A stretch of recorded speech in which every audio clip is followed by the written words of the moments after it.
Desde el Centro de Conferencias en Salt Lake City, Utah, esta es la sesión del domingo por la tarde de la Conferencia General Anual número 194 de la Iglesia de Jesucristo de los Santos de los Últimos Días. Los discursantes han sido seleccionados de entre los líderes de la Iglesia. La música para esta sesión está a cargo del coro del tabernáculo de la manzana del templo. Esta transmisión es un servicio público de Bonneville Distribution. Se prohíbe cualquier reproducción, grabación, transcripción o uso de otra índole de este programa sin el debido consentimiento por escrito. El elder Quinton L. Cook, del Quórum de los 12 Apóstoles, dirigirá esta sesión.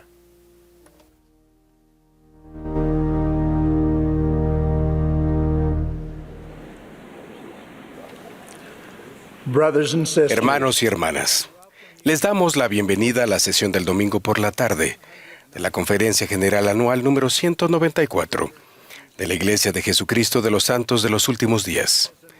El presidente Russell M. Nelson me ha pedido que dirija esta sesión. Extendemos un saludo a los miembros de la Iglesia y amigos de todo el mundo que están participando de estas reuniones por radio, televisión, internet o transmisión vía satélite. La música de esta sesión estará a cargo de El Coro del Tabernáculo de la Manzana del Templo, bajo la dirección de Mac Wilberg y Ryan Murphy, con Andrew Onsworth y Richard Elliott al órgano. El coro iniciará esta reunión cantando Venid, regocijaos. Luego el elder Carlos G. Revillo, de los 70, ofrecerá la primera oración.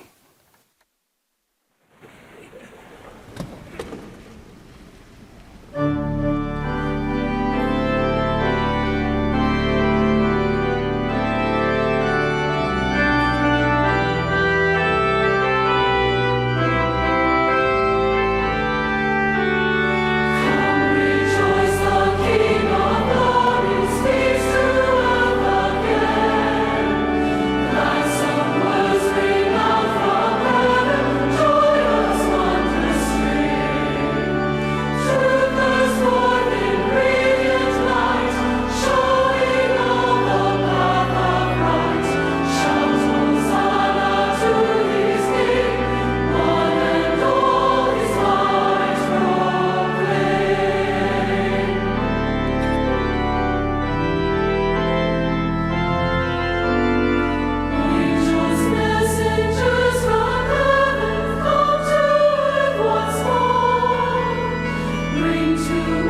Our dear Heavenly Father, Nuestro amado Padre Celestial, nos presentamos ante ti al comenzar esta última sesión de esta maravillosa conferencia con mucha gratitud en nuestros corazones. Y te agradecemos por tu amado Hijo Jesucristo, quien has enviado, y por su sacrificio expiatorio que nos permite el regresar a tu presencia. Gracias, Padre, por la restauración del Evangelio en estos últimos días. Y gracias por los misioneros que predican tu Evangelio alrededor del mundo. Por favor, bendícelos. Estamos muy agradecidos, Padre, por los profetas y apóstoles. Y especialmente por tener a nuestro amado profeta, el presidente Russell M. Nelson, entre nosotros el día de hoy. Bendícelo con fortaleza. Y también a la primera presidencia y a todos los apóstoles. Nuestra oración, Padre, es que permitas que tu Espíritu esté con nosotros en este tiempo, de modo que nos ayude a comprender y a abrir nuestros corazones. También, Padre, oramos que nuestra fe en ti aumente, de modo que encontremos más gozo en nuestras vidas a medida que nos acercamos a ti y te seguimos. Esta es nuestra humilde oración en el nombre sagrado de Jesucristo. Amén.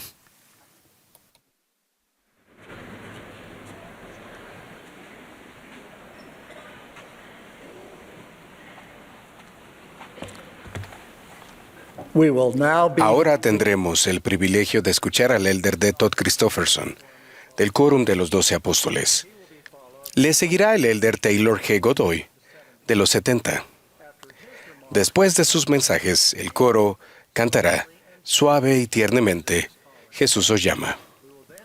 Luego escucharemos al elder Gary E. Stevenson, del Quórum de los 12 Apóstoles, y al elder Matías Held, de los 70.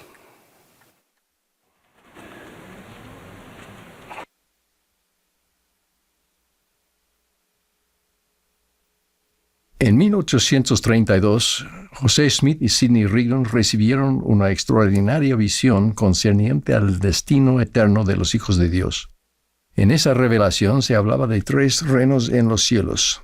El presidente Dallin H. Oaks habló sobre esos reinos de gloria el pasado mes de octubre y señaló que, mediante el triunfo y la gloria del Cordero, todas las personas, salvo unas pocas relativamente, serán finalmente redimidas para entrar en uno de estos reinos, de acuerdo con los deseos manifestados mediante sus decisiones. El plan de redención de Dios constituye una oportunidad universal para todos sus hijos, donde quiera y cuando quiera que hayan vivido en la tierra. Mientras que la gloria de incluso el menor de los 3 reinos, el celestial, sobrepuja a toda comprensión, la esperanza de nuestro Padre es que escojamos y mediante la gracia de su Hijo reunamos los requisitos para obtener el más elevado y glorioso de estos reinos, el celestial, donde podremos disfrutar de la vida eterna como coherederos con Cristo. El presidente Russell M. Nelson nos ha instado a pensar de manera celestial, que consiste en hacer del reino celestial nuestra meta eterna, y luego pensar detenidamente a dónde nos llevará en el mundo venidero cada una de las decisiones que tomemos mientras estamos aquí en la tierra. Los que están en el reino celestial son los que recibieron el testimonio de Jesús, hombres justos, hechos perfectos mediante Jesús, el mediador del nuevo convenio. A los habitantes del segundo reino, o reino terrestre, se los describe como esencialmente buenos, e incluyen a los hombres honorables de la tierra que fueron cegados por las artimañas de los hombres. El principal rasgo que los limita es que no son valientes en el testimonio de Jesús. En contraste, los del reino inferior, el reino celestial, son los que no recibieron el Evangelio ni el testimonio de Jesús. Nótese que la característica distintiva de los habitantes de cada reino es cómo ellos se relacionan con el testimonio de Jesús. Relación que varía desde 1, tener una devoción incondicional, a 2, no ser valientes, a 3, rechazarlo rotundamente. De la reacción de cada persona depende su futuro eterno. ¿Qué es el testimonio de Jesús? Es el testimonio del Santo Espíritu de que Él es el Hijo Divino de Dios, el Mesías y Redentor. Es el testimonio de Juan de que Jesús estaba con Dios en el principio, que Él es el Creador del cielo y de la tierra, y que en Él estaba el Evangelio, y el Evangelio era la vida, y la vida era la luz de los hombres. Es el testimonio de los apóstoles y de los profetas que murió, fue sepultado, se levantó al tercer día y ascendió a los cielos. Es el conocimiento de que no hay otro nombre dado por el cual venga la salvación. Es el testimonio, el último de todos, dado por el profeta José Smith, que vive, que Él es el unigénito del Padre, que por Él, por medio de Él, y de Él los mundos son y fueron creados, y sus habitantes son engendrados hijos e hijas para Dios. Más allá de este testimonio está la pregunta: ¿qué hacemos al respecto? Los herederos del reino celestial reciben el testimonio de Jesús en el sentido más pleno, al ser bautizados, recibir el Espíritu Santo y vencer por la fe. Los principios y las verdades del Evangelio de Jesucristo rigen sus prioridades y sus elecciones. El testimonio de Jesús se manifiesta en lo que son y en lo que están llegando a ser. Al menos algunos de los que se encontrarán en el reino terrestre también aceptan el testimonio de Jesús, pero se distinguen por lo que no hacen al respecto. El no ser valientes en el testimonio del Salvador sugiere un grado de apatía o despreocupación, ser tibios, a diferencia del pueblo de Amón en el libro de Mormón, por ejemplo, que se distinguían por su celo para con Dios. Los habitantes del reino celestial son los que rechazan el testimonio de Jesús junto con su evangelio, sus convenios y sus profetas. Abinadí los describe como habiendo obrado según su propia voluntad y deseos carnales, nunca habiendo invocado al Señor mientras los brazos de la misericordia se extendían hacia ellos, porque los brazos de la misericordia sí se extendieron hacia ellos y no quisieron. ¿Qué significa ser valiente en el testimonio de Jesús? Hay varias posibilidades que podrían considerarse para responder esta pregunta. Mencionaré algunas. Ser valiente en el testimonio de Jesús ciertamente incluye nutrir y fortalecer ese testimonio. Los verdaderos discípulos no pasan por alto las cosas aparentemente pequeñas que sostienen y fortalecen su testimonio de Jesús, tales como la oración, el estudio de las Escrituras, la observancia del día de reposo y el participar de la Santa Cena, ministrar y adorar en la casa del Señor. El presidente Nelson nos recuerda que un testimonio que no es nutrido diariamente por la buena palabra de Dios puede desmoronarse a una velocidad aterradora. Por tanto, dijo, necesitamos experiencias cotidianas de adoración al Señor y estudio de su Evangelio. Ser valiente también sugiere dar a conocer nuestro testimonio de forma franca y pública. En el bautismo confirmamos nuestra disposición a ser testigos de Dios en todo tiempo y en todas las cosas y en todo lugar en que estemos, aún hasta la muerte. Especialmente en esta época de Pascua de Resurrección, proclamamos con gozo, públicamente y sin reservas, nuestro testimonio del Cristo resucitado y viviente. Un aspecto de ser valientes en el testimonio de Jesús es dar oído a sus mensajeros.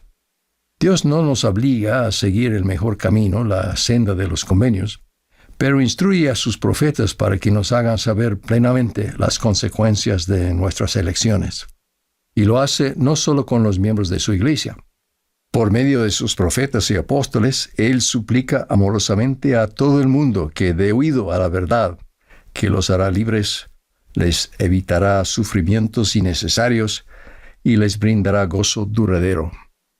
Ser valiente en el testimonio de Jesús significa animar a otras personas, mediante la palabra y el ejemplo, a ser igualmente valientes, en especial a los de nuestra propia familia. El líder Neil A. Maxwell se refirió una vez a los miembros básicamente honorables de la Iglesia, que apenas rozan la superficie, sin profundizar su discipulado, y que participan de manera despreocupada en lugar de estar anhelosamente consagrados. Señalando que todos tienen la libertad de escoger, el líder Maxwell se lamentó. Pero desafortunadamente, cuando algunos escogen la indiferencia, no solo escogen para sí mismos, sino también para la generación que sigue, y aún para la otra. Las pequeñas ambigüedades de los padres pueden producir grandes extravíos en los hijos. Las generaciones anteriores de una familia pueden haber manifestado dedicación, pero algunos de la generación actual manifiestan ambigüedad. Es triste, pero algunos de la próxima generación tal vez escojan la disensión, conforme la erosión haga mella. Hace años el líder John H. Groberg relató la historia de una joven familia que vivía en una pequeña rama de Hawái a principios del siglo XX. Llevaban unos 2 años de miembros de la iglesia cuando a una de sus hijas le aquejó una enfermedad no diagnosticada y ella fue internada en el hospital. El domingo siguiente en la iglesia, el padre y su hijo prepararon la Santa Cena como lo hacían casi todas las semanas. Pero cuando el joven padre se arrodilló para bendecir el pan, el presidente de la rama, dándose cuenta de repente quién estaba en la mesa sacramental, se levantó de un salto y exclamó: ¡Alto! No pueden tocar la Santa Cena. Su hijo tiene una enfermedad desconocida. Salgan de inmediato mientras otra persona prepara otro pan para la Santa Cena. No podemos tenerlos aquí. Váyanse.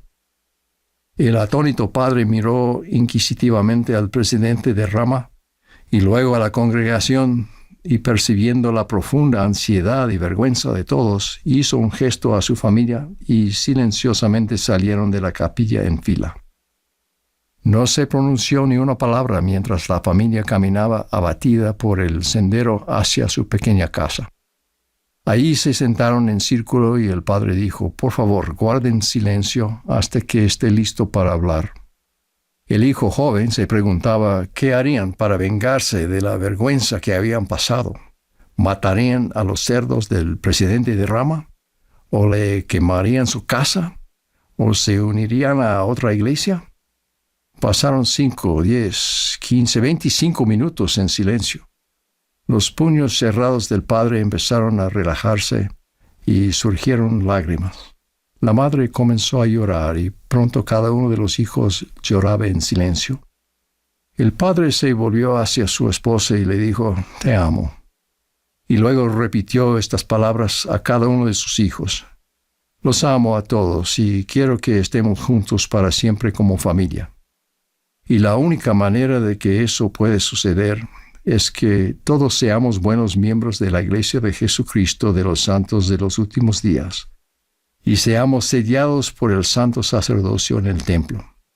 Esta no es la iglesia del presidente de rama, es la iglesia de Jesucristo. No permitiremos que ningún hombre ni ningún agravio, vergüenza u orgullo nos impidan estar juntos para siempre. El próximo domingo volveremos a la iglesia. Nos quedaremos aparte hasta que se conozca la enfermedad de nuestra hija, pero volveremos. Volvieron a la iglesia, su hija se recuperó y la familia fue sellada en el templo de Laie, Hawái, cuando éste se terminó. Actualmente más de 100 almas llaman bienaventurado a su padre, abuelo y bisabuelo, porque mantuvo sus ojos fijos en la eternidad. Un último aspecto que mencionaré de ser valientes en el testimonio de Jesús es nuestra búsqueda individual de la santidad personal. El profeta mormón describe a un grupo de santos que perseveraron de esa manera a pesar de haber tenido que pasar muchas aflicciones. No obstante, ayunaron y oraron frecuentemente, se volvieron más y más fuertes en su humildad y más firmes en la fe de Cristo, hasta henchir sus almas de gozo y de consolación. Sí, hasta la purificación y santificación de sus corazones. Santificación que viene de entregar el corazón a Dios.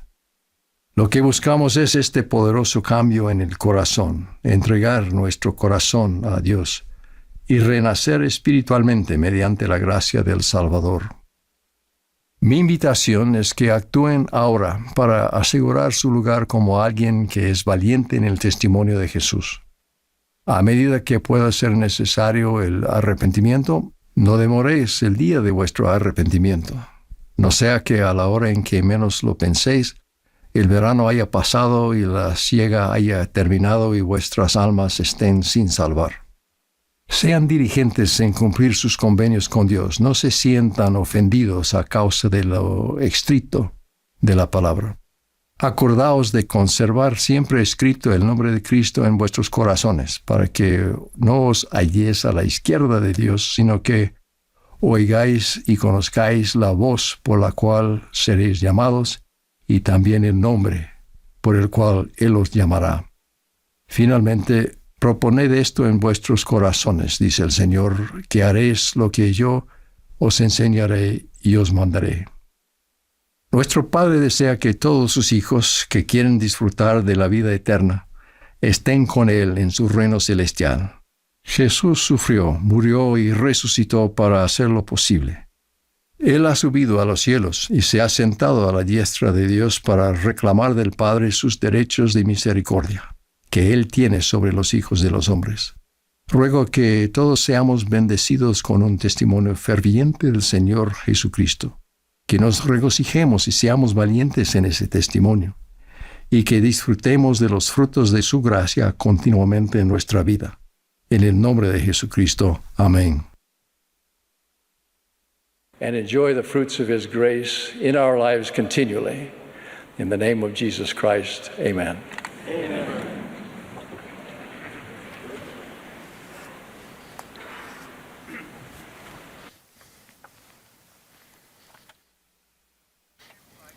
Hoy quisiera comenzar testificando de la plena certeza que tengo en mi corazón de que Dios escucha nuestras oraciones y las contesta de forma personalizada. En un mundo que atraviesa tiempos de incertidumbre, dolor, decepción y desamor, podríamos sentirnos inclinados a confiar más en las capacidades y preferencias personales, así como en el conocimiento y seguridad que provienen del mundo. Esto podría hacer que pongamos en segundo plano a la fuente real de socorro y soporte que puede contrarrestar los desafíos de esta vida mortal. Recuerdo una ocasión en la que me encontraba hospitalizado por una afección, y me era difícil dormir. Al apagar las luces y al tornarse oscura la habitación, observé en el techo frente a mí un letrero reflectivo que decía: «Llame para no caer». ¿Cuál sería mi sorpresa cuando al día siguiente observé que ese mismo mensaje se hallaba repetidamente en varias partes de la habitación? ¿Por qué era tan importante ese mensaje? Al preguntarle a la enfermera, ella dijo: «Es para prevenir un golpe que podría aumentar el dolor que ella tiene». Esta vida, por su naturaleza, conlleva experiencias dolorosas, algunas inherentes a nuestro cuerpo físico, otras por nuestras debilidades o aflicciones, y también por la forma en que otros y nosotros usamos el albedrío.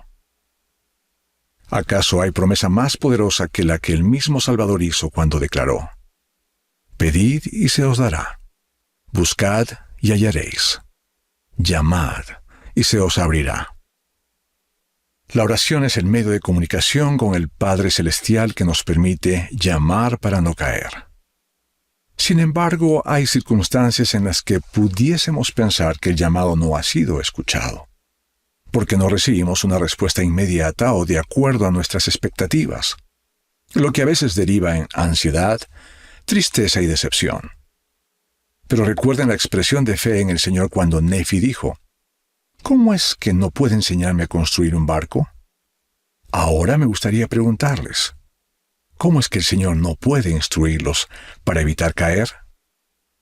La confianza en las respuestas de Dios implica aceptar que sus caminos no son nuestros caminos, y que todas las cosas tienen que acontecer en su hora. La certeza de saber que somos hijos de un Padre Celestial amoroso y misericordioso debería ser la motivación de llamar en oración, devota con una actitud de orar siempre sin desmayar, para que nuestras acciones sean consagradas en nuestro beneficio. Imagina los sentimientos del Padre Celestial cuando en cada oración hacemos una súplica en el nombre de su Hijo Jesucristo. Qué poder y ternura sumo se despliega cuando así lo hacemos. Las Escrituras están llenas de ejemplos de aquellos que llamaron para no caer. El Amán y su ejército, al enfrentarse a sus aflicciones, llamaron a Dios derramando su alma en oración.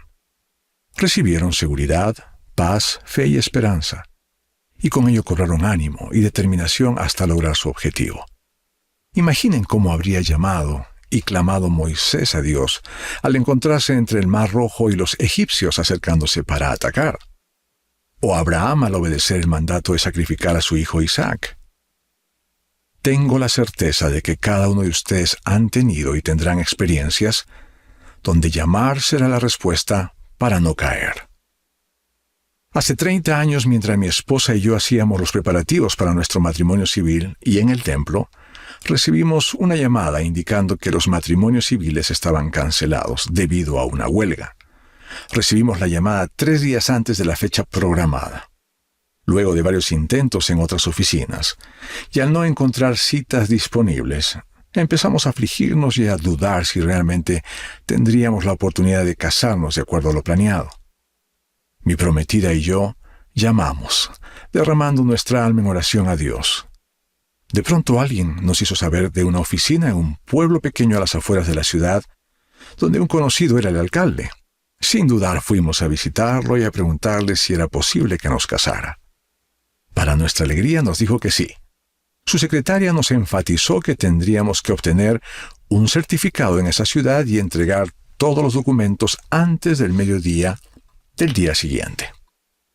Al día siguiente nos trasladamos al pequeño pueblo y nos dirigimos a la estación de policía para solicitar el documento requerido.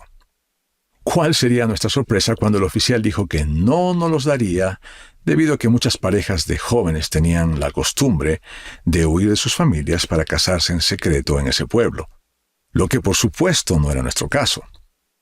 Nuevamente el temor y la tristeza se apoderó de nosotros. Recuerdo la forma en que silenciosamente llamé a mi Padre Celestial para no caer. Recibí una clara impresión en mi mente diciendo repetidamente, recomendación para el templo, recomendación para el templo. De inmediato saqué mi recomendación para el templo y se la entregué al oficial ante el desconcierto de mi prometida. Qué sorpresa tuvimos al escuchar al oficial diciendo, ¿por qué no me dijeron que ustedes son de la Iglesia de Jesucristo de los Santos de los Últimos Días? Conozco bien su iglesia. De inmediato empezó a preparar el documento. Quedamos más sorprendidos cuando el oficial salió de la estación sin decir nada. Pasaron 50 minutos y no regresaba. Eran las 11:55 de la mañana y solo teníamos plazo hasta las 12 del mediodía para entregar los papeles. De pronto apareció con un bello perrito. Nos dijo que era un obsequio de matrimonio y nos lo entregó junto con el documento. Salimos corriendo hacia la oficina del alcalde con el documento y con nuestro nuevo perro. Vimos un vehículo oficial viniendo hacia nosotros. Me paré enfrente de él, y al detenerse el vehículo vimos a la secretaria dentro de él.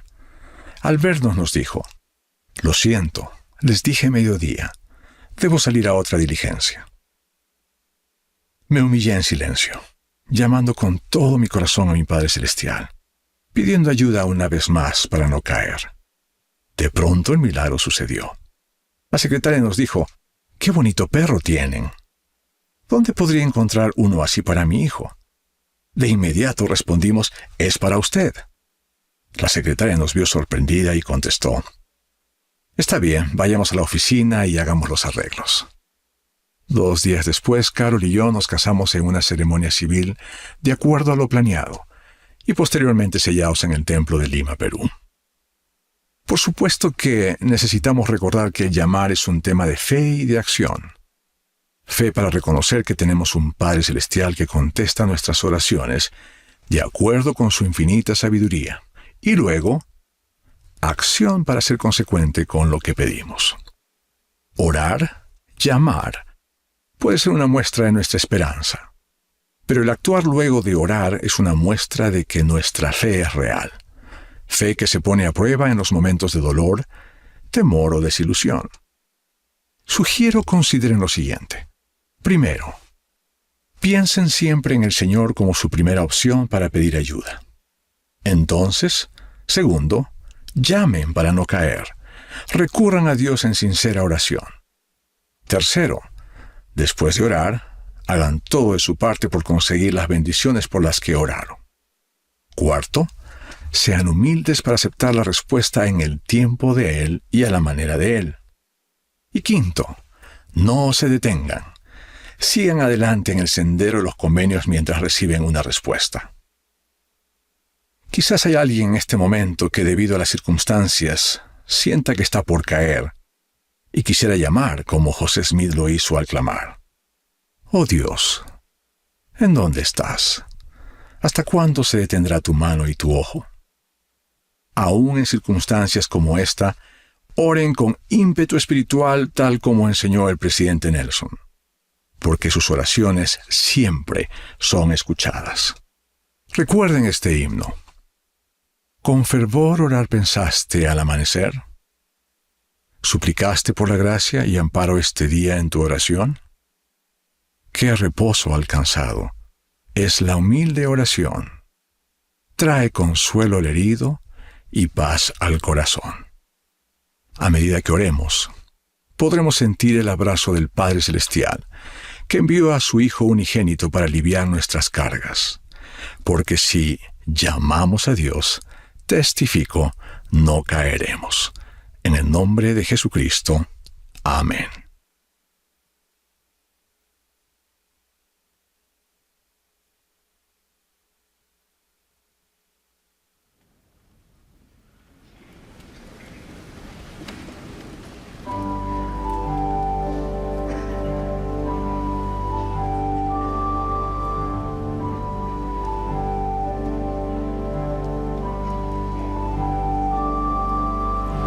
Softly and tenderly, Jesus is calling, calling for you and for me. See on the portals, He's waiting and watching, watching for you and for me. Come home, come home, ye who are weary, come home. Earnestly, tenderly, Jesus is calling, calling, O sinner, come home.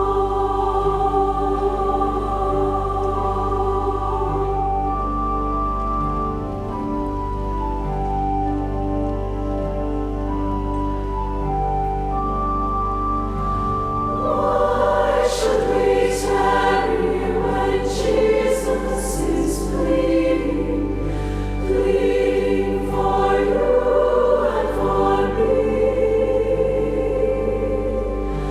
Why should we linger and heed not His mercies, mercies for you and for me?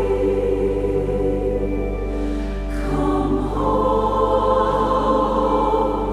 come home,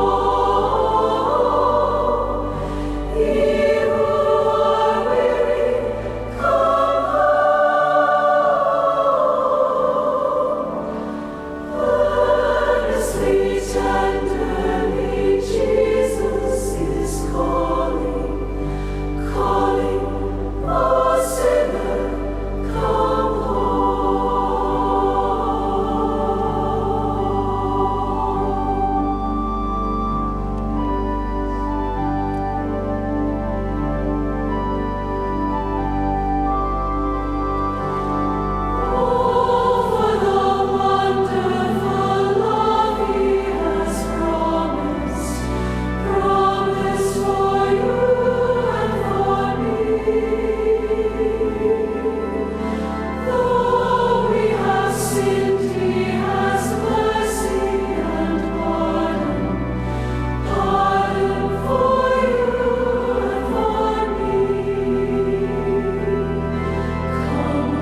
As Lisa and I Cuando travel, Lesa y yo viajamos por el mundo para cumplir con una asignación, nos encanta mucho estar con ustedes en congregaciones grandes y pequeñas.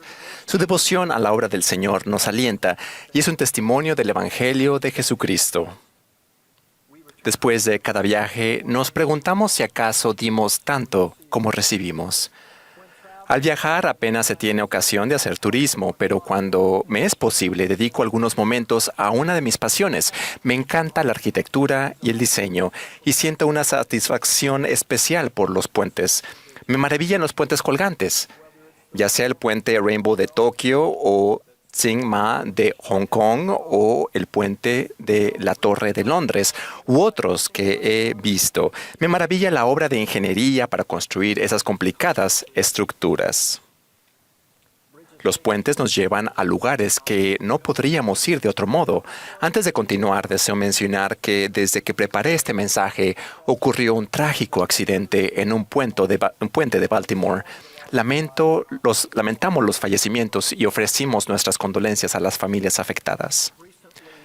Hace poco, una asignación de conferencia me llevó hasta California, donde crucé el icónico puente Golden Gate, considerado una maravilla mundial de ingeniería. Esta estructura combina una forma bella con un propósito funcional y una ingeniería magistral. Es un puente colgante clásico con torres en ambos extremos que descansan sobre unos pilares inmensos. Las colosas torres idénticas que soportan el peso de las estructuras y se alzan sobre el océano fueron los primeros elementos que se construyeron. Ambas se reparten la carga de los extensos cables de suspensión y los tirantes verticales que sostiene la calzada inferior. Su gran capacidad estabilizadora, el poder de la torre es la magia que se esconde tras esta obra de ingeniería. Las imágenes de la primera fase de construcción del puente dan testimonio de este principio de ingeniería. Cada uno de sus elementos traslada su carga a estas torres simétricas que están conectadas entre sí de un modo interdependiente. Cuando se completa el puente con sus dos poderosas torres firmemente asentadas y los pilares anclados a los cimientos del lecho rocoso, constituye una imagen de fuerza y belleza. Hoy los invito a contemplar este puente impresionante con sus torres ascendentes e idénticas, construidas sobre un cimiento firme desde una perspectiva del Evangelio. En el ocaso del ministerio de Jesucristo durante la Semana Santa, un fariseo abogado le hizo al Salvador una pregunta que él sabía que era casi imposible de responder. Maestro, ¿cuál es el gran mandamiento de la ley? El abogado le preguntó para tentarle buscando una respuesta legalista con una aparente intención engañosa, mas recibió una respuesta genuina, sagrada y divina. Jesús le dijo: amarás al Señor tu Dios con todo tu corazón y con toda tu alma y con toda tu mente. Ese es el primero y grande mandamiento. Volviendo a la analogía del puente, esta es la primera torre. Y la segunda es semejante a este: amarás a tu prójimo como a ti mismo. He aquí la segunda torre. De estos dos mandamientos dependen toda la ley y los profetas. Estos son los elementos restantes del puente. Examinemos cada uno de los dos grandes mandamientos revelados y enumerados en la respuesta de Jesucristo. Mientras lo hacemos, dejen que la imagen del magnífico puente colgante resuene en su mente. El primero, amar al Señor con todo su corazón, alma y mente. Es la respuesta que Jesucristo condensa la esencia de la ley, comprendida en las sagradas enseñanzas del Antiguo Testamento. Amar al Señor se centra primero en el corazón, en nuestra naturaleza. El Señor pide que amemos con toda nuestra alma, con todo nuestro ser consagrado y que amemos con toda nuestra mente, nuestra inteligencia e intelecto. Amar a Dios no es algo limitado y finito, es infinito y eterno.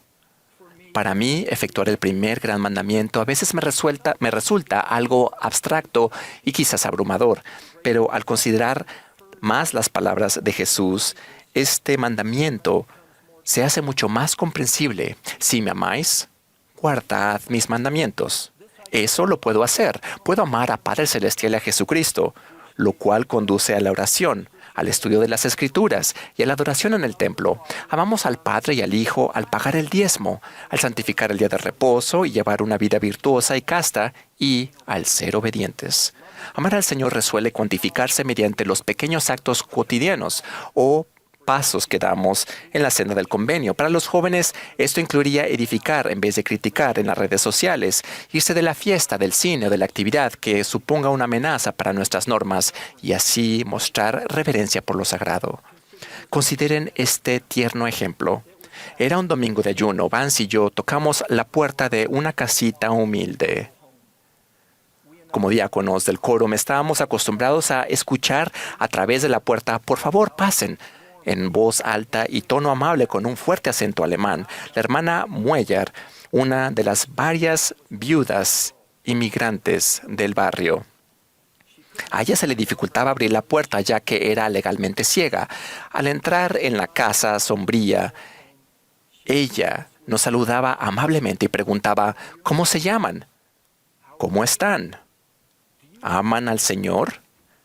Le contestábamos y decíamos que habíamos ido a recibir la ofrenda de ayuno. Aún a nuestra corta edad, sus circunstancias precarias eran aparentes y su respuesta llena de fe era muy conmovedora. Esta mañana puse una moneda de 10 centavos en el mostrador. Agradezco el ofrecer mi ofrenda de ayuno. ¿Serían tan amables de colocarla en el sobre y llenar el recibo de la ofrenda de ayuno?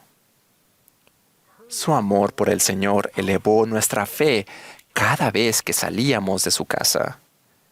El rey Benjamín prometió poder extraordinario a aquellos que cumplan el primer gran mandamiento. Quisiera que considerases el bendito y feliz estado de aquellos que guardan los mandamientos. Son bendecidos en todas las cosas y si continúan fieles hasta el fin, son recibidos en el cielo en un estado de interminable felicidad. Amar al Señor conduce a la felicidad eterna. Entonces Jesús dijo: «Y el segundo es semejante a este: amarás a tu prójimo como a ti mismo». Esta es la segunda torre del puente. Así es como Jesús conecta nuestra mira celestial de amar al Señor con la mira terrenal de amar al prójimo. Ambas son interdependientes. Amar al Señor no estaría completo si descuidamos a nuestro prójimo. Este amor por los demás abarca a todos los hijos de Dios sin importar su género, clase social, raza, sexualidad, ingresos, edad o etnia. Buscamos a los heridos y a los quebrantados, a los marginados, pues todos son iguales ante Dios. Socorremos a los débiles, levantamos las manos caídas y fortalecemos las rodillas debilitadas. Consideren este ejemplo.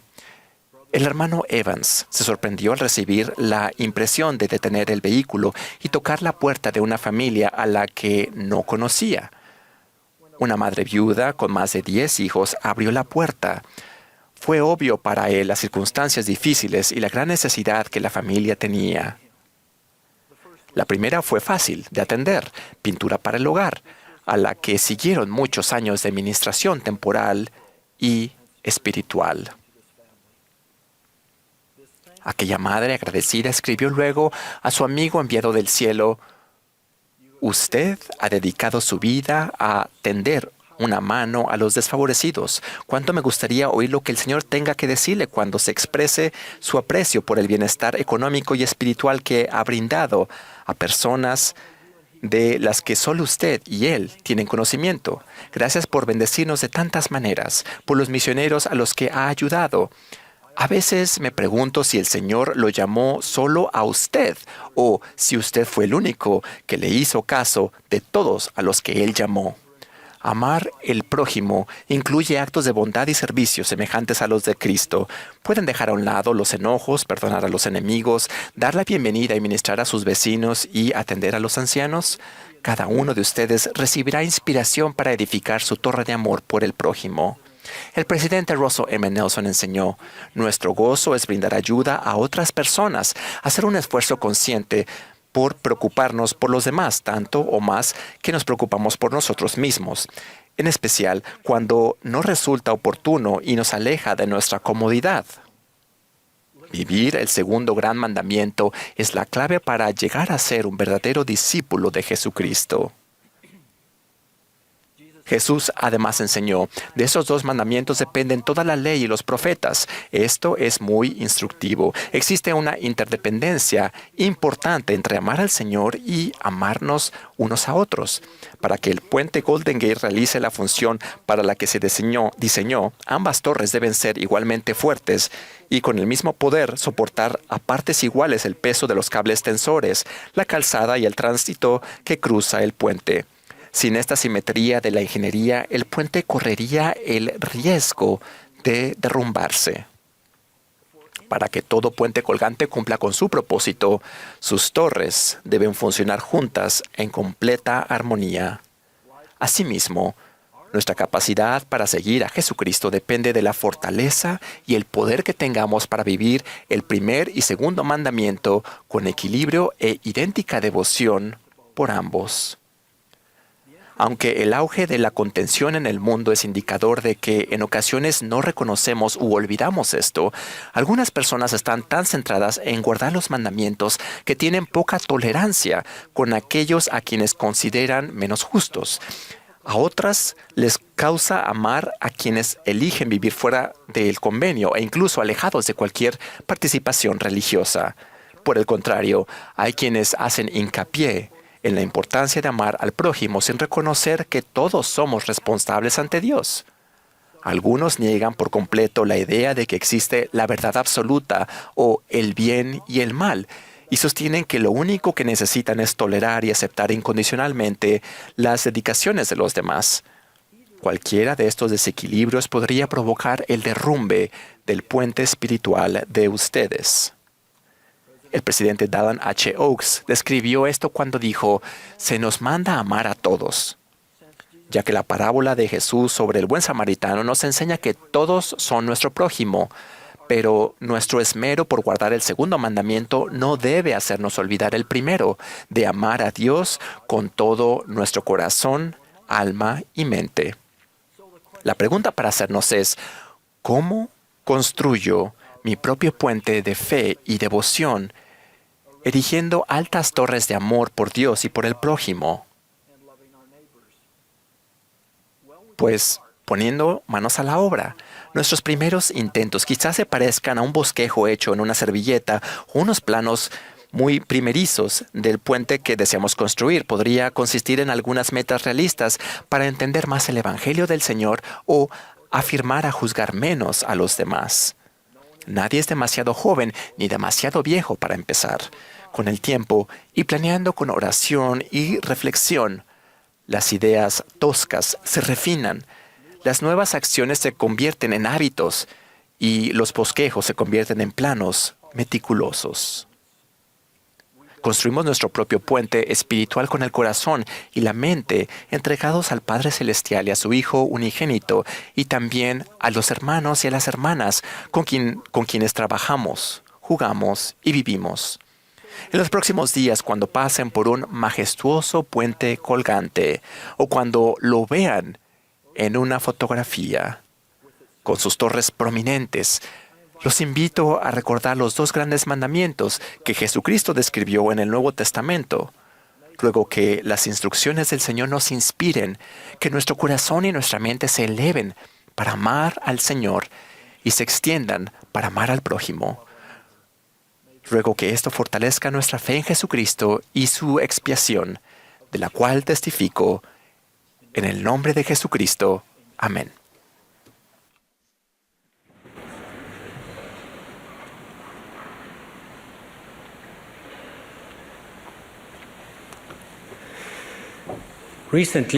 Hace poco, mientras conducía por una ciudad desconocida, sin querer tomé el camino equivocado, lo que nos llevó a mi esposa y a mí a una autopista rápida por muchos kilómetros sin poder dar la vuelta. Habíamos recibido una amable invitación a la casa de un amigo y nos preocupaba que ahora llegaríamos más tarde de lo esperado. Mientras estaba en la autopista buscando una salida desesperadamente, me culpé a mí mismo por no prestar más atención al sistema de navegación. Esa experiencia me hizo pensar en la manera en que a veces tomamos malas decisiones en nuestra vida y en la manera en que debemos vivir con las consecuencias con humildad y paciencia hasta que podamos volver a cambiar de rumbo. La vida consiste en tomar decisiones. Nuestro Padre Celestial nos dio el don del albedrío para que pudiéramos aprender de nuestras decisiones, tanto de las correctas como de las incorrectas. Corregimos nuestras malas decisiones cuando nos arrepentimos. Ahí es donde se produce el crecimiento. El plan del Padre Celestial para todos consiste en aprender, desarrollarnos y progresar hacia la vida eterna. Desde que los misioneros nos enseñaron a mi esposa y a mí y nos unimos a la iglesia hace muchos años, siempre me han impresionado las profundas enseñanzas que Leí dio a su hijo Jacob en el Libro de Mormón. Le enseñó que el Señor Dios le concedió al hombre que obrara por sí mismo y que es preciso que haya una oposición en todas las cosas. Para poder ejercer nuestro albedrío, necesitamos tener opciones opuestas para considerarlas. Al hacerlo, el Libro de Mormón nos recuerda también que hemos sido suficientemente instruidos y que el Espíritu de Cristo se ha dado a cada uno de nosotros para discernir el bien del mal. En la vida nos enfrentamos constantemente a muchas decisiones importantes. Por ejemplo, elegir si seguiremos o no los mandamientos de Dios. Elegir tener fe y reconocer cuándo ocurren milagros o esperar con incredulidad a que algo suceda antes de elegir creer. Elegir desarrollar confianza en Dios o anticipar temerosamente otro reto al día siguiente. Al igual que cuando tomé el camino equivocado en esa autopista, sufrir las consecuencias de nuestras propias malas decisiones a menudo puede ser doloroso porque solo podemos culparnos a nosotros mismos. Sin embargo, podemos elegir recibir consuelo mediante el proceso divino del arrepentimiento, corregir lo incorrecto y al hacerlo, aprender algunas lecciones que cambian la vida. A veces también podemos experimentar oposición y pruebas por cosas que están fuera de nuestro control, tales como, por ejemplo, momentos de salud y períodos de enfermedad, tiempos de paz y de guerra, horas del día y de la noche y estaciones de verano e invierno, horas de trabajo seguidos de horas de descanso. Aunque por lo general no podemos elegir entre este tipo de situaciones porque sencillamente suceden, aún somos libres de elegir la manera de reaccionar ante ellas. Podemos hacerlo con una actitud positiva o pesimista. Podemos buscar aprender de la experiencia y pedir la ayuda y el apoyo de nuestro Señor, o podemos pensar que estamos solos en esta prueba y que debemos sufrirla solos. Podemos ajustar nuestras velas ante la nueva realidad o podemos decidir no cambiar nada. En la oscuridad de la noche podemos encender nuestras luces. En el frío del invierno elegimos usar ropa que nos abrigue. En épocas de enfermedad buscamos ayuda médica y espiritual. Nosotros elegimos la manera de reaccionar ante esas circunstancias. Ajustar, aprender, buscar y elegir son todos verbos de acción. Recuerden que somos agentes y no objetos.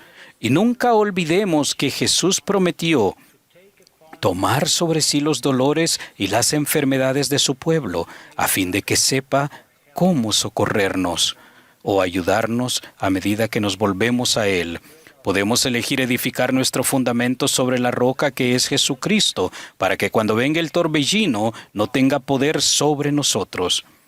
Él ha prometido que a cualquiera que venga a Él, Él lo recibirá, y benditos son los que vienen a Él. Ahora bien, hay un principio adicional que es especialmente importante. Ley dijo que es preciso que haya una oposición en todas las cosas. Eso significa que los opuestos no existen separados el uno del otro. Ellos incluso pueden complementarse. No seríamos capaces de reconocer el gozo a menos que hubiéramos experimentado pesar en algún momento. Sentir hambre a veces nos ayuda a estar agradecidos cuando volvemos a tener suficiente para comer. No seríamos capaces de reconocer la verdad, a menos que también hubiéramos visto las mentiras de vez en cuando. Todos esos opuestos son como las dos caras de una misma moneda. Ambas partes están siempre presentes. Charles Dickens dio un ejemplo de esta idea cuando escribió: era el mejor de los tiempos, era el peor de los tiempos. Permítanme dar un ejemplo de nuestra propia vida. Casarnos, formar una familia y tener hijos nos brindó los mayores momentos de gozo que jamás hayamos experimentado en nuestra vida, pero también los momentos de dolor, angustia y aflicción más profundos cuando algo le sucedió a alguno de nosotros. El gozo y la dicha infinitos con nuestros hijos a veces también fueron seguidos por periodos recurrentes de enfermedades, hospitalizaciones y noches de insomnio llenas de angustia, además del alivio que encontramos en las oraciones y bendiciones del sacerdocio. Esas experiencias contrastantes nos enseñaron que nunca estamos solos en los momentos de sufrimiento y también nos mostraron cuánto podemos soportar con el socorro y la ayuda del Señor. Esas experiencias nos ayudaron a moldearnos de maneras maravillosas y todo ha valido la pena. ¿No es eso a lo que vinimos? En las Escrituras también encontramos algunos ejemplos interesantes. Leí enseñó a su hijo Jacob que las aflicciones que sufrió en el desierto le ayudaron a conocer la grandeza de Dios y que Dios consagraría sus aflicciones para su provecho. Durante el cruel encarcelamiento de José Smith en la cárcel Liberty, el Señor le dijo que todas estas cosas le servirían de experiencia y serían para su bien. Finalmente, el sacrificio infinito de Jesucristo fue ciertamente el ejemplo más grande de dolor y sufrimiento que jamás se haya visto, pero también trajo consigo las maravillosas bendiciones de su expiación para todos los hijos de Dios. Donde hay sol, también debe haber sombras. Las inundaciones pueden traer destrucción, pero por lo general también traen vida. Las lágrimas de dolor a menudo se convierten en lágrimas de alivio y felicidad. Los sentimientos de tristeza cuando los seres queridos se marchan se compensan más tarde con el gozo de volver a encontrarse. En épocas de guerra y destrucción, ocurren muchos pequeños actos de bondad y amor para aquellos que tienen ojos para ver y oídos para oír. Nuestro mundo actual a menudo se caracteriza por el miedo y la ansiedad, miedo a lo que el futuro pueda traernos. Pero Jesús nos ha enseñado a confiar y a mirar hacia Él en todo pensamiento, a no dudar, a no temer. Hagamos un esfuerzo constante muy consciente por ver las dos caras de cada moneda que se nos asigne en la vida. Aunque a veces no podamos ver ambas caras de inmediato, podemos saber que siempre están ahí y confiar en ello. Podemos estar seguros de que nuestras dificultades, pesares, aflicciones y dolores no nos definen. Más bien la manera como los afrontamos es lo que nos ayudará a crecer y a acercarnos a Dios. Son nuestras actitudes y decisiones las que nos definen mucho mejor que nuestros desafíos. Cuando estén sanos, valórenlo y agradezcan por ello en todo momento. Cuando estén enfermos, busquen aprender pacientemente de ello y sepan que esto puede volver a cambiar según la voluntad de Dios. Cuando estén tristes, confíen en que la felicidad está cerca, solo que a menudo aún no podemos verla. Cambien conscientemente su enfoque y eleven sus pensamientos a los aspectos positivos de los desafíos, porque sin duda siempre están ahí. Nunca se olviden de ser agradecidos. Elijan creer, elijan tener fe en Jesucristo, elijan confiar siempre en Dios, elijan pensar de manera celestial como nos enseñó el presidente Russell M. Nelson. Recordemos siempre el maravilloso plan que nuestro Padre Celestial tiene para nosotros. Él nos ama y envió a su Hijo amado para ayudarnos en nuestras pruebas y para abrirnos la puerta para regresar a Él. Jesucristo vive y está allí en todo momento, esperando que escojamos acudir a Él para que nos brinde socorro, fortaleza y salvación. De estas cosas testifico en el nombre de Jesucristo. Amén.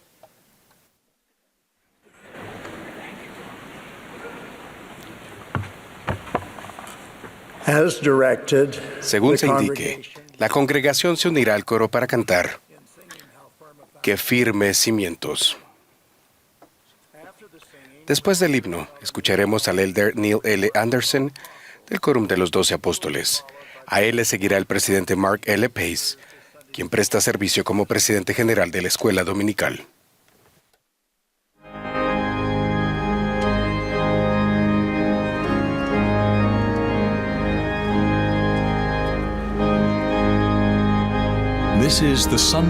Esta es la sesión del domingo por la tarde de la Conferencia General Anual número 194 de la Iglesia de Jesucristo de los Santos de los Últimos Días.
¿No les encantan las palabras que acabamos de cantar?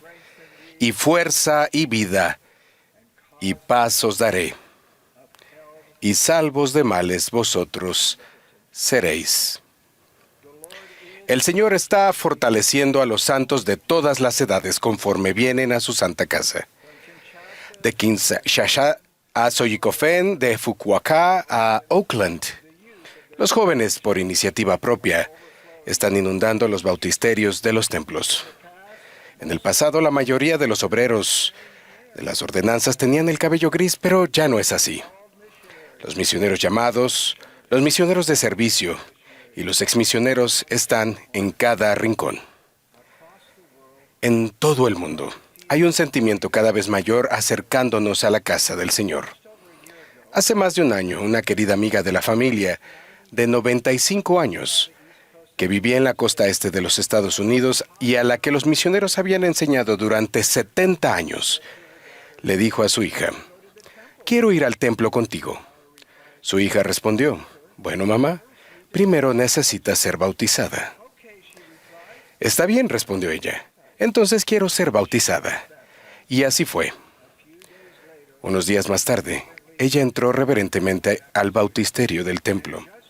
Y hace poco más de un mes, recibió su investidura y fue sellada. El conocimiento de Dios se extiende. El velo del mundo se ve descorrer.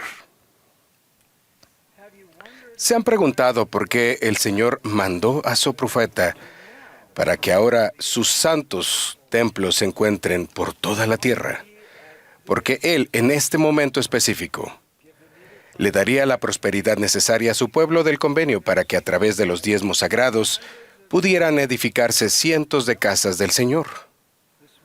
Esta mañana el presidente Oaks nos mostró una imagen hermosa de los templos que se están construyendo en todo el mundo. Katy y yo visitábamos Filipinas recientemente. Piensen en este milagro. El templo de Manila se dedicó en 1984. Pasaron 26 años antes de terminar el segundo templo en la ciudad de Cebú en el 2010. Ahora, 14 años más tarde, se están construyendo, diseñando o preparando para su dedicación 11 templos, desde el norte hasta el sur: Loag, Tuguegarao, Santiago, Urdaneta, Alabang, Naga, la ciudad de Tacloban, Iloilo, Bacolod, Cagayan de Oro y Davao. Es impresionante ver las maravillas de Dios. Por todo el mundo tenemos casas del Señor cada vez más cerca de nosotros. ¿Por qué en nuestros días? El Señor indicó que en los últimos días habría angustia entre las naciones. Las personas serían amadoras de sí mismas.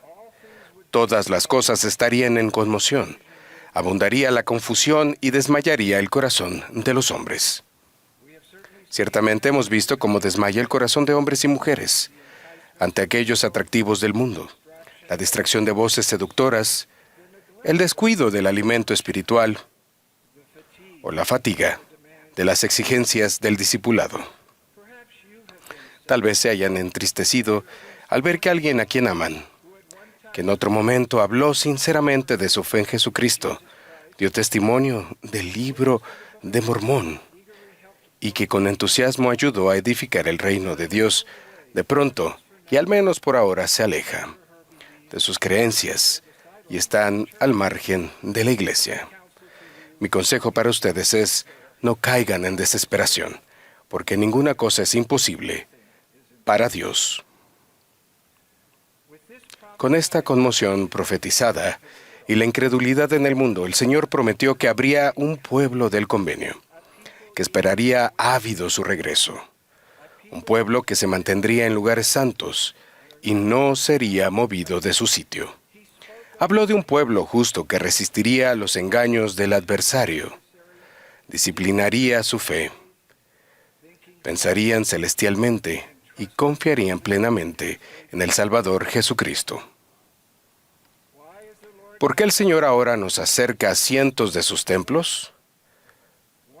Una razón es que en medio del tumulto y las tentaciones del mundo, Él ha prometido fortalecer y bendecir a sus santos del convenio, y sus promesas se están cumpliendo. ¿Cómo nos fortalecen, consuelan y protejan estas santas casas? Encontramos una respuesta en las súplicas del profeta José Smith durante la dedicación del templo de Kirkland. Fue en este templo donde los santos cantaron: cantemos, gritemos con huestes del cielo. El Salvador mismo se apareció y regresó a profetas del pasado para conferir llaves del sacerdocio adicionales al Evangelio restaurado. En esta sagrada ocasión en el templo de Kirtland, el profeta oró para que en la santa casa del Señor los santos fueran armados con el poder de Dios, que el nombre de Jesucristo estuviera con ellos, que sus ángeles los guardaran, que crecieran en el Señor y recibieran la plenitud del Espíritu Santo.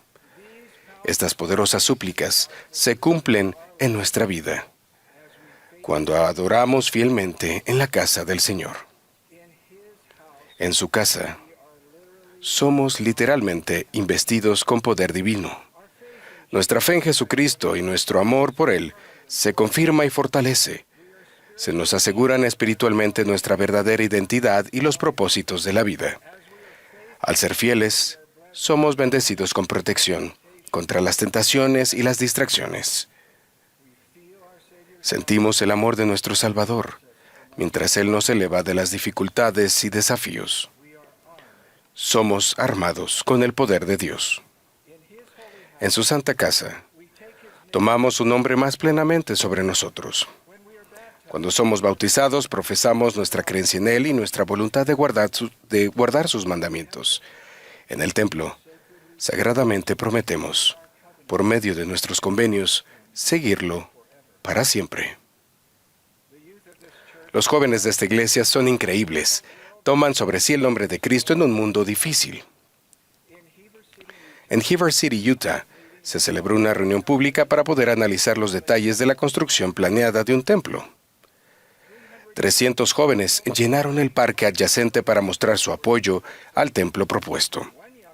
Uno de ellos, hablando ante líderes gubernamentales, en un foro abierto, explicó con valentía: «Espero casarme en este templo. El templo me ayudará a mantenerme limpio y puro». Otro joven describió el templo como un símbolo de luz y esperanza. Los hombres y las mujeres jóvenes de la iglesia en todo el mundo están adoptando el nombre de Jesucristo. En el templo de Kirkland, el profeta José oró para que los ángeles guarden a sus santos. El efectuar ordenanzas por nuestros antepasados en el templo nos confirma de manera dulce y segura que la vida prosigue más allá del velo. Aunque muchas de nuestras experiencias en la casa del Señor son demasiado sagradas para compartirlas en público, algunas son posible compartirlas. Hace 40 años, mientras vivíamos en Florida, Kathy y yo viajamos al templo en Atlanta, Georgia. La noche del 9 de mayo de 1984, al finalizar una sesión, un obrero del templo se me acercó y me preguntó si tenía tiempo para hacer una ordenanza iniciatoria más. El nombre de la persona a la que representaba era inusual. Se llamaba Eleazar Sersi. Al día siguiente, el templo estaba lleno de santos. Mientras yo me preparaba para hacer la segunda investidura del día, se me dio el nombre de la persona a la que iba a representar. Para mi sorpresa, el nombre era el de la misma persona de la noche anterior, Eleazar Sersi. Sentí el Espíritu del Señor al efectuar la investidura. Esta tarde, estando aún en el templo, Kathy vio a una amiga de la familia de edad avanzada, la hermana Dolly Fernández, quien vivía ahora en Atlanta. Sin tener ningún miembro varón de la familia acompañándola ese día, me preguntó si podría ayudar en el sellamiento de su padre a los padres de él. Por supuesto, fue un honor para mí. Al arrodillarme en el extremo del altar para esta sagrada ordenanza, escuché una vez más el nombre que ahora estaba inscrito en mi mente, el de su padre, Eleazar Sersi. Creo firmemente que después de esta vida, conoceré y abrazaré a aquel hombre, conocido en su vida mortal como Eleazar Sersi. La mayoría de nuestras experiencias en la casa del Señor nos brindan paz con gozo y revelación con calma, más que una intervención dramática. Sin embargo, tengan la certeza, los ángeles nos guardan. Se nos confiere el don del Espíritu Santo al ser confirmados miembros de la Iglesia.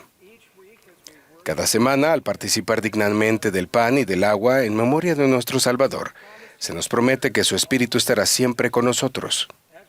Si vamos con corazones dispuestos a la casa del Señor, el lugar más santo de la tierra, crecemos en el Señor y podemos recibir la plenitud del Espíritu Santo. Por el poder del Espíritu Santo, somos llenos de paz y gozo y de una esperanza inefable. Recibimos la fortaleza para seguir siendo sus discípulos, incluso estando fuera de estos lugares santos. El presidente Nelson declaró: nuestro Salvador y Redentor Jesucristo llevará a cabo algunas de sus obras más maravillosas entre ahora y cuando vuelva de nuevo. Veremos indicios milagrosos de que Dios el Padre y Jesucristo presiden esta iglesia en majestad y gloria. El cubrir de casas del Señor toda la tierra es una obra poderosa y un indicio milagroso. Mis amados amigos, si somos capaces y aún no hemos aumentado nuestra asistencia al templo, busquemos con regularidad más tiempo para adorar en la casa del Señor.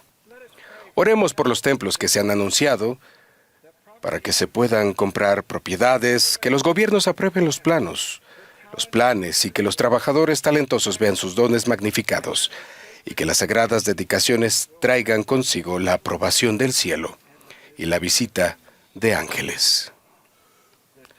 El templo es literalmente la casa del Señor. Les prometo que al asistir dignamente y con oración a su santa casa, serán fortalecidos con su poder. Su nombre estará sobre ustedes. Sus ángeles velarán por ustedes y crecerán en la bendición del Espíritu Santo. El Señor prometió: toda alma que deseche sus pecados y venga a mí, invoque mi nombre, obedezca mi voz y guarde mis mandamientos, verá mi faz y sabrá que yo soy. Hay muchas formas diferentes de ver la faz de Cristo, y no hay mejor lugar para esto que en su santa casa. En esta época de confusión y conmoción, testifico que el templo es su santa casa y nos ayudará a preservarnos, protegernos y prepararnos para el glorioso día cuando con todos sus santos ángeles nuestro Salvador vuelva en majestad, poder y gran gloria. En el nombre de Jesucristo. Amén.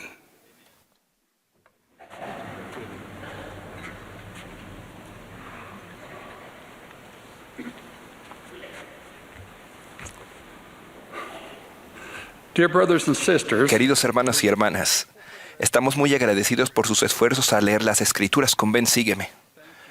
Gracias por todo lo que están haciendo. Su conexión diaria con Dios y con su palabra tiene profundas consecuencias.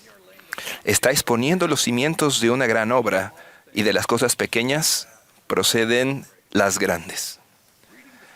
Leer las enseñanzas del Salvador en las Escrituras nos ayuda a transformar nuestros hogares en santuarios de fe y en centros de aprendizaje del Evangelio. Invita al Espíritu a nuestro hogar. El Espíritu Santo llena nuestra alma de gozo y nos convierte en discípulos de Jesucristo para toda la vida. En los últimos años, al leer los libros de las Escrituras Sagradas, hemos obtenido una visión panorámica de las enseñanzas de Dios a sus hijos en todas las principales dispensaciones del Evangelio. En cada dispensación encontramos un modelo que nos resulta familiar. Dios restaura o revela el Evangelio de Jesucristo por medio de sus profetas. Las personas siguen a los profetas y son bendecidas enormemente. No obstante, con el tiempo, algunas personas dejan de dar oído a las palabras de los profetas y se apartan del Señor y de su Evangelio. Esto es a lo que llamamos apostasía.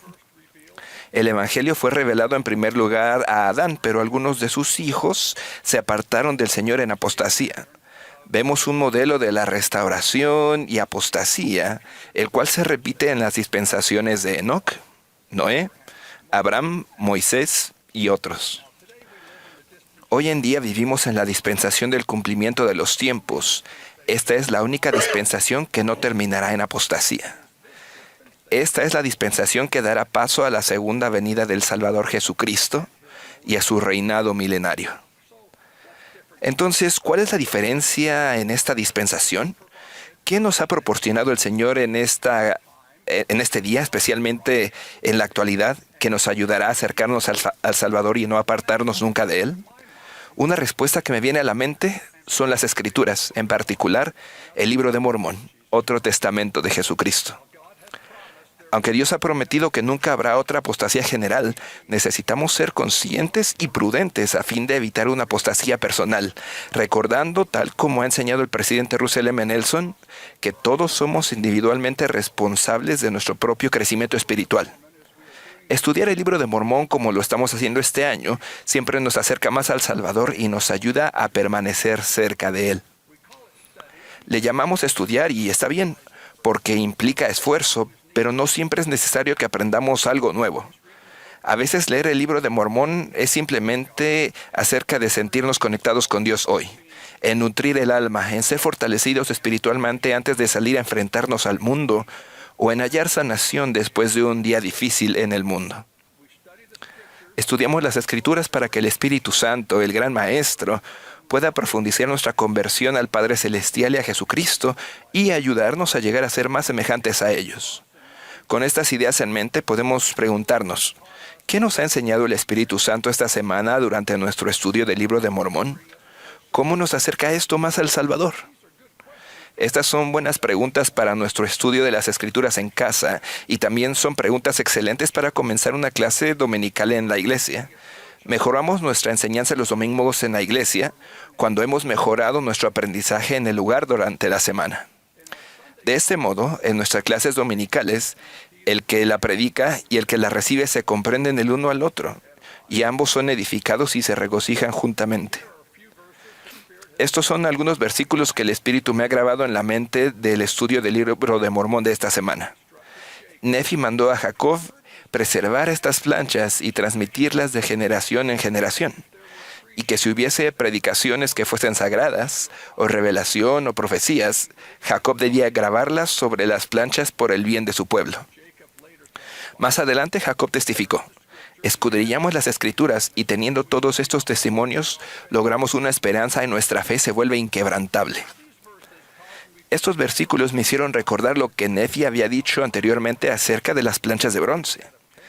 Habíamos obtenido los anales y los escudriñamos y descubrimos que eran de gran valor para nosotros, por motivo de que podíamos preservar los mandamientos del Señor para nuestros hijos.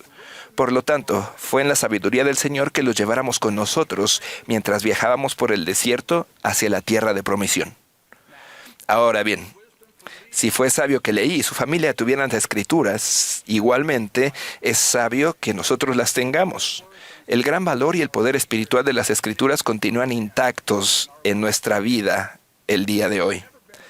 Nunca ha habido un pueblo en la historia que tenga acceso al Libro de Mormón y a las otras Escrituras tal como nosotros lo disfrutamos en la actualidad.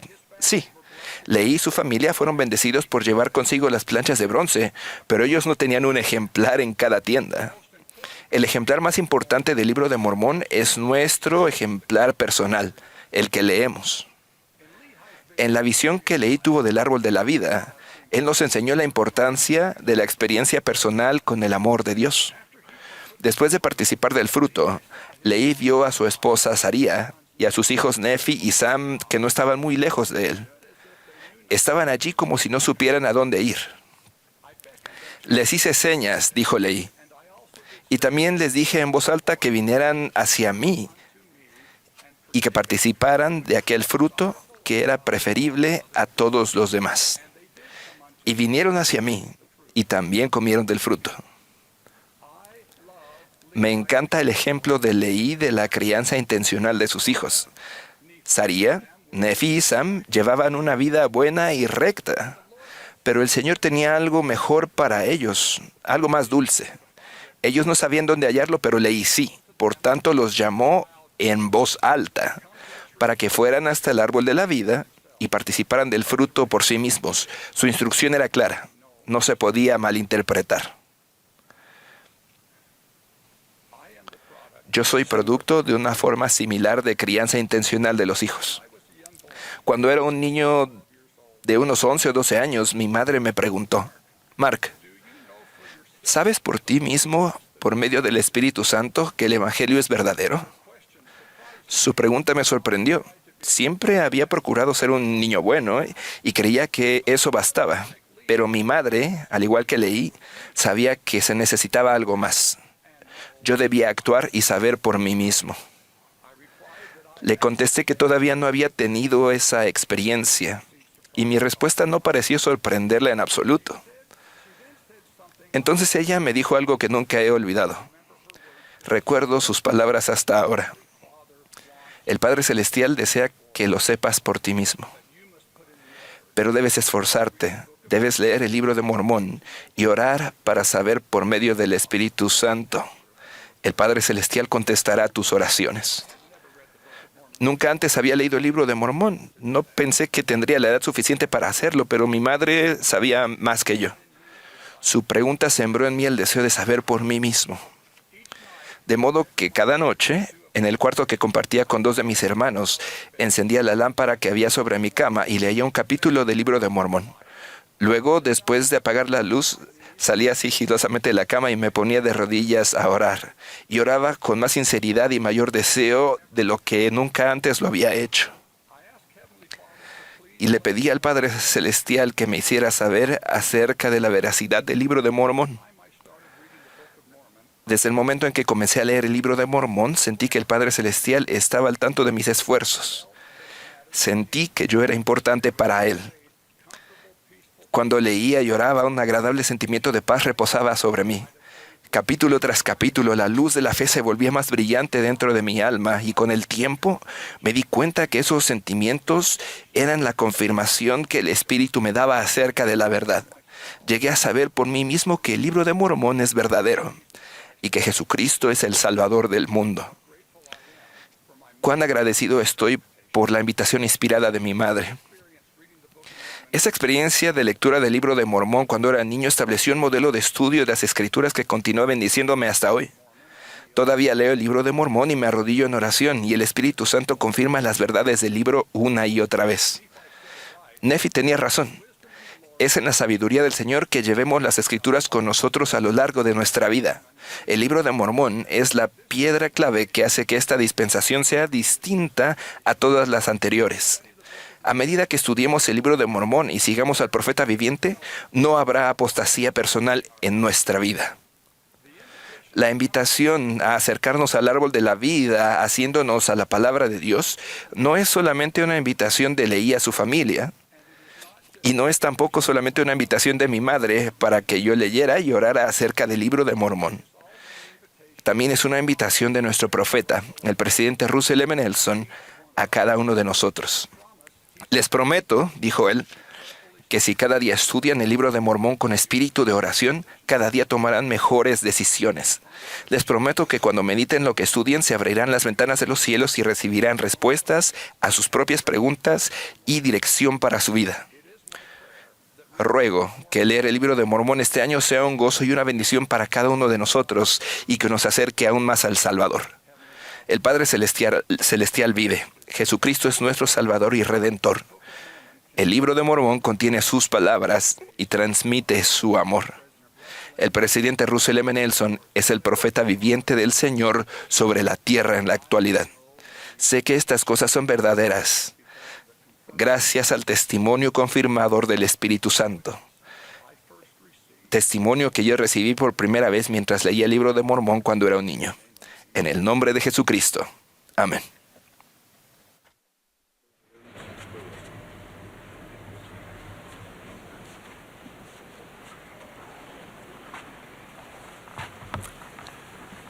Al concluir la conferencia, expresamos nuestro sincero agradecimiento a todos los que han trabajado tan diligentemente para preparar estos servicios.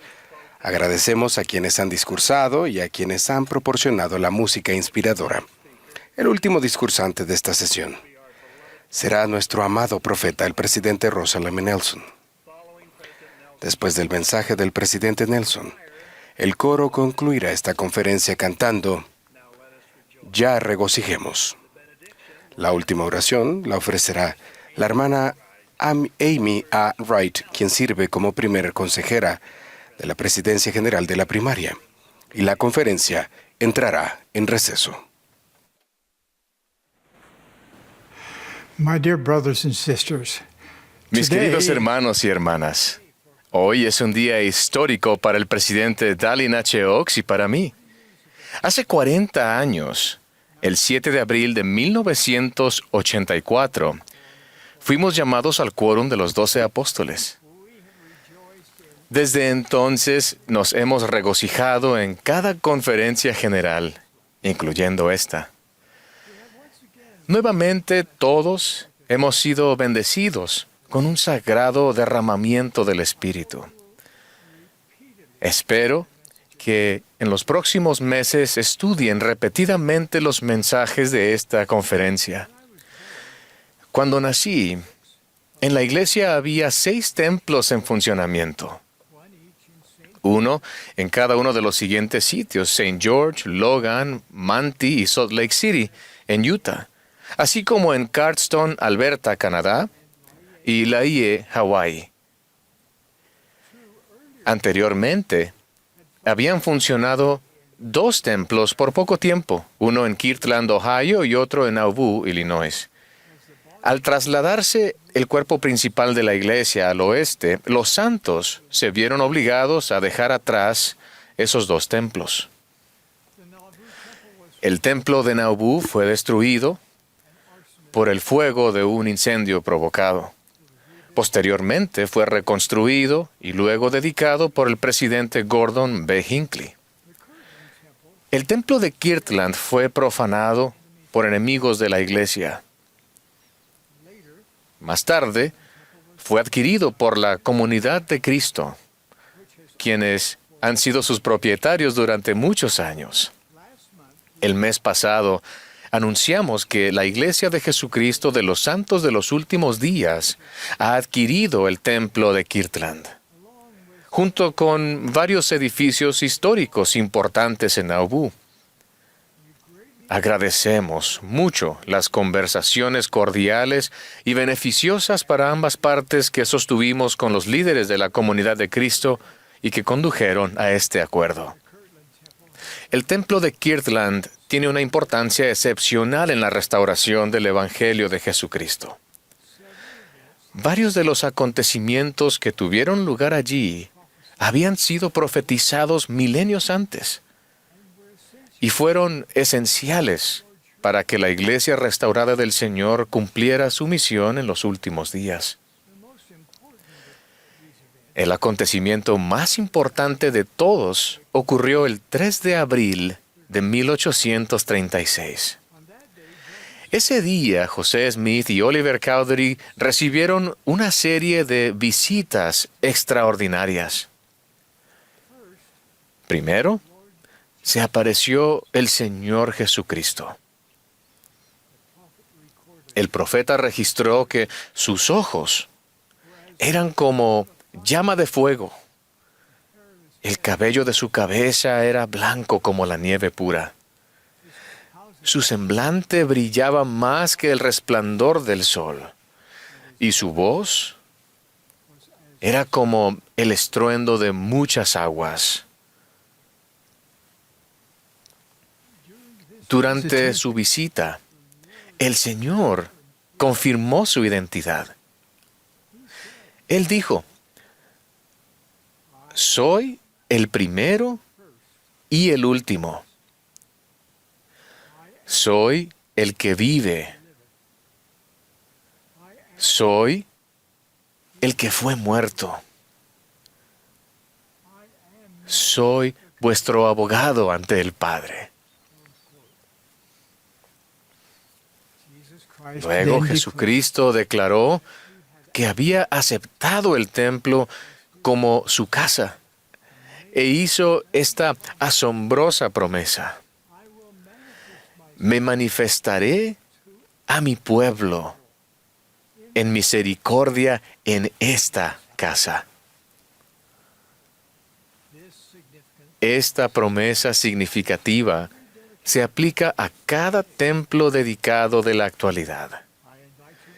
Los invito a meditar en lo que significa la promesa del Señor para ustedes personalmente. Tras la visita del Salvador, se apareció Moisés. Moisés confirió sobre José Smith las llaves del recogimiento de Israel y del regreso de las 10 tribus. Al cerrarse esta visión, apareció Elías y entregó la dispensación del Evangelio de Abraham a José. Entonces se apareció Elías el profeta. Su aparición dio cumplimiento a la promesa de Malaquías de que antes de la segunda venida, el Señor enviaría a Elías el profeta para hacer volver el corazón de los padres hacia los hijos y el corazón de los hijos hacia los padres. Elías, el profeta, confirió a José Smith las llaves del poder para sellar. Resulta imposible recalcar lo suficiente la importancia de que se hayan devuelto a la tierra estas llaves mediante 3 mensajeros celestiales bajo la dirección del Señor. Las llaves del sacerdocio constituyen la autoridad y el poder de la presidencia.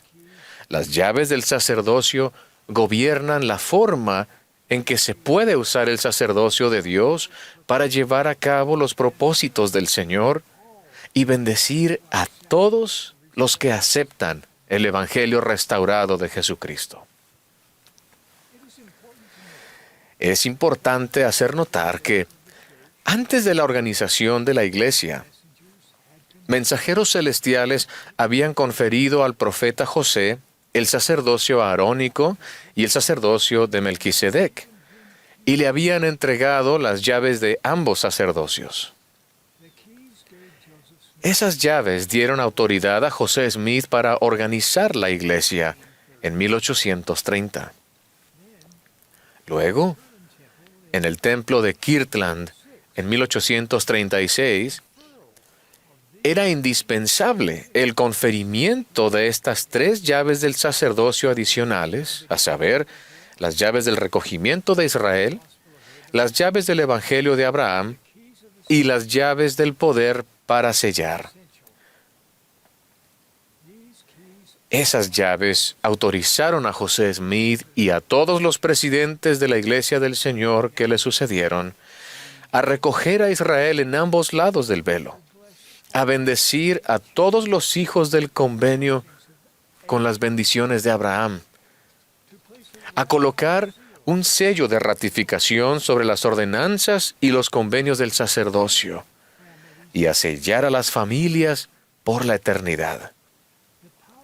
El poder de estas llaves del sacerdocio es infinito e imponente. Consideren de qué forma sería diferente su vida si no se hubiesen restaurado las llaves del sacerdocio a la tierra.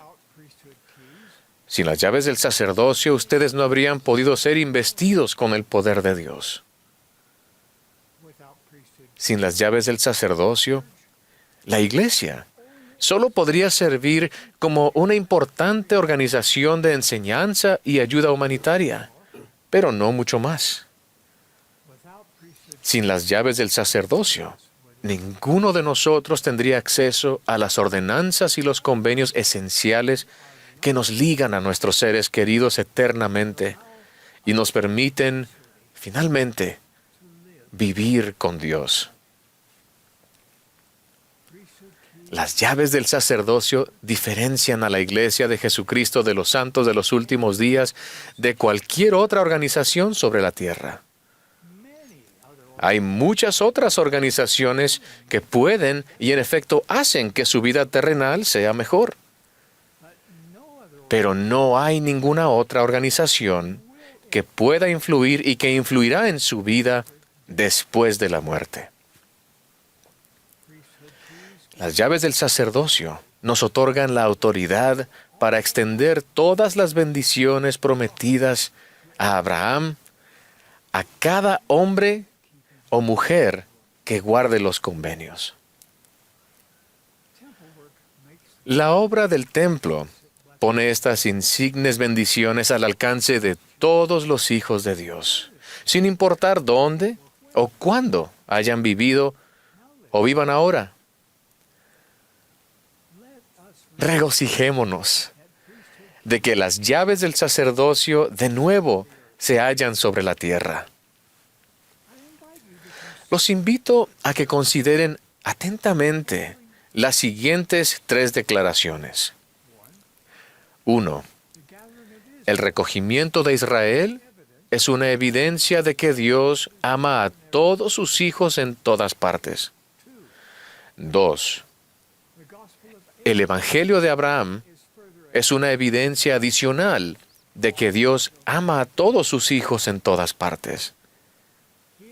Él invita a todos a venir a Él, negros o blancos, esclavos o libres, varones o mujeres, todos son iguales ante Dios. Y 3. El poder para sellar es una evidencia divina de cuánto ama Dios a todos sus hijos en todas partes, y cuánto desea que cada uno de ellos escoja regresar a casa con Él. Las llaves del sacerdocio que fueron restauradas mediante el profeta José Smith hacen posible que cada hombre o mujer que guarda los convenios disfrute de increíbles privilegios espirituales personales. De nuevo, hay mucho que aprender de la historia sagrada del templo de Kirtland. La oración dedicatoria del templo de Kirtland que ofreció José Smith constituye una instrucción de cómo el templo nos da poder a ustedes y a mí para hacer frente a los desafíos de la vida en estos últimos días. Los aliento a estudiar esa oración, que está registrada en la sección 109 de Doctrina y Convenios. La oración dedicatoria que le fue dada por revelación enseña que el templo es una casa de oración, una casa de ayuno, una casa de fe, una casa de instrucción, una casa de gloria, una casa de orden, una casa de Dios. Esa lista de atributos es mucho más que una descripción de un templo. Es una promesa de lo que puede pasarles a quienes sirven y adoran en la casa del Señor. Ellos pueden esperar recibir respuestas a la oración, revelación personal, mayor fe, fortaleza, consuelo, aumento de conocimiento y de poder. El tiempo que pasen en el templo les ayudará a pensar de manera celestial y a captar la visión de quiénes son realmente, quiénes pueden llegar a ser y la clase de vida que pueden tener para siempre. La adoración periódica en el templo ampliará la manera en que se ven a sí mismos y cómo forman parte del magnífico plan de Dios. Se los prometo. También se nos promete que en el templo podemos recibir la plenitud del Espíritu Santo. Imaginen lo que significa esa promesa en términos de que los cielos estén abiertos para cada persona que busque fervorosamente la verdad eterna. También se nos enseña que todos los que adoran en el templo salen con el poder de Dios y con ángeles que los guardan. ¿Cuánto aumenta su confianza el saber que por ser una mujer o un hombre investidos y armados con el poder de Dios, ¿no tienen que afrontar la vida solos? ¿Cuánto valor les concede el saber que los ángeles realmente les ayudarán? Se nos promete finalmente que ninguna combinación inicua prevalecerá sobre aquellos que adoran en la casa del Señor.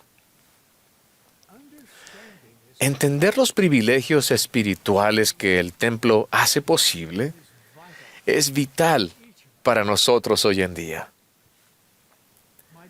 Mis queridos hermanos y hermanas, esta es mi promesa. Nada les ayudará más a aferrarse a la barra de hierro que adorar en el templo con regularidad y la regularidad que sus circunstancias les permitan. Nada los protegerá más cuando hagan frente a los vapores de tinieblas del mundo. Nada reforzará más su testimonio del Señor Jesucristo y de su expiación, y nada les ayudará más a entender el magnífico plan de Dios. Nada calmará más su espíritu en los momentos de dolor. Nada abrirá más los cielos. Nada. El templo es la puerta a las bendiciones más grandes que Dios tiene para cada uno de nosotros.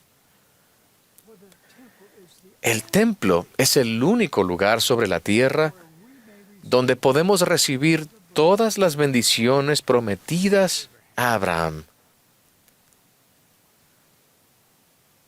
Por ello, estamos haciendo todo lo que está en nuestro poder bajo la dirección del Señor para hacer que las bendiciones del templo estén más al alcance de los miembros de la iglesia. Así es que nos complace anunciar que planeamos edificar un nuevo templo en cada uno de los 15 lugares siguientes. Uturoa, French Polynesia. Chihuahua, Mexico. Florianópolis, Brazil. Rosario, Argentina. Edinburgh, Scotland. Brisbane, Australia, South area. Victoria, British Columbia. Yuma, Arizona. Houston, Texas, South area. Des Moines, Iowa. Cincinnati, Ohio. Honolulu, Hawaii. West Jordan, Utah. Lehi, Utah, and Maracaibo, Venezuela. My dear brothers and sisters, Mis queridos hermanos y hermanas, testifico que esta es la iglesia de Jesucristo de los santos de los últimos días. Él está a la cabeza. Nosotros somos sus discípulos. Regocijémonos en la restauración de las llaves del sacerdocio, que hacen posible que ustedes y yo disfrutemos cada bendición espiritual que estemos dispuestos a recibir y de la que seamos dignos. Testifico de ello en el sagrado nombre de Jesucristo. Amén.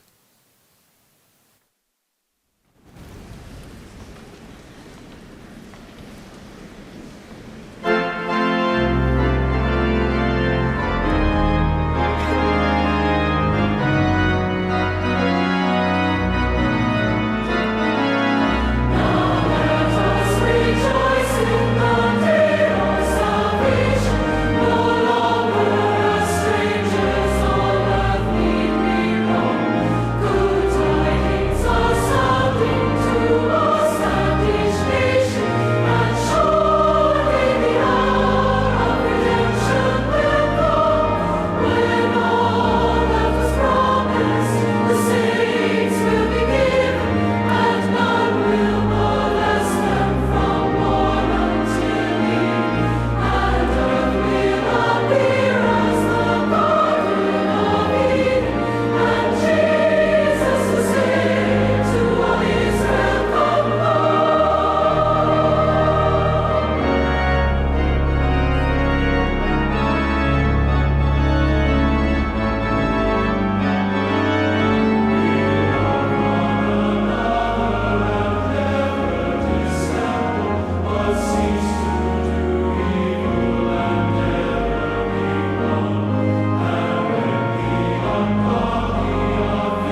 Our dear Heavenly Father, Nuestro amado Padre Celestial, inclinamos nuestra cabeza al concluir esta reunión sagrada y lo hacemos con mucho amor y gratitud en nuestro corazón por ti y por todas tus tiernas misericordias. Estamos agradecidos por nuestro Salvador Jesucristo, por su vida premortal, por su sacrificio expiatorio infinito. Estamos agradecidos, Padre Celestial, por Jesucristo y sus profetas, el presidente Russell M. Nelson.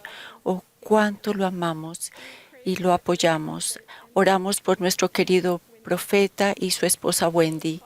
Padre Celestial, hemos escuchado tu palabra en esta conferencia y te rogamos que podamos buscar todas las oportunidades para estar en lugares santos, para esforzarnos por asistir a tu santa casa con más regularidad, para tratar de ser un pueblo más santo. Rogamos esto en el sagrado nombre del mensajero del convenio, Jesucristo. Amén.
Esta transmisión ha sido un servicio público de Bonneville Distribution. Esta ha sido la transmisión de la sesión del domingo por la tarde de la Conferencia General Anual número 194 de la Iglesia de Jesucristo de los Santos de los Últimos Días. Los discursantes fueron seleccionados de entre los líderes de la Iglesia. La música estuvo a cargo del coro del tabernáculo de la manzana del templo. Esta transmisión ha sido un servicio público de Bonneville Distribution. Se prohíbe cualquier reproducción, grabación, transcripción o uso de otra índole de este programa sin el debido consentimiento por escrito.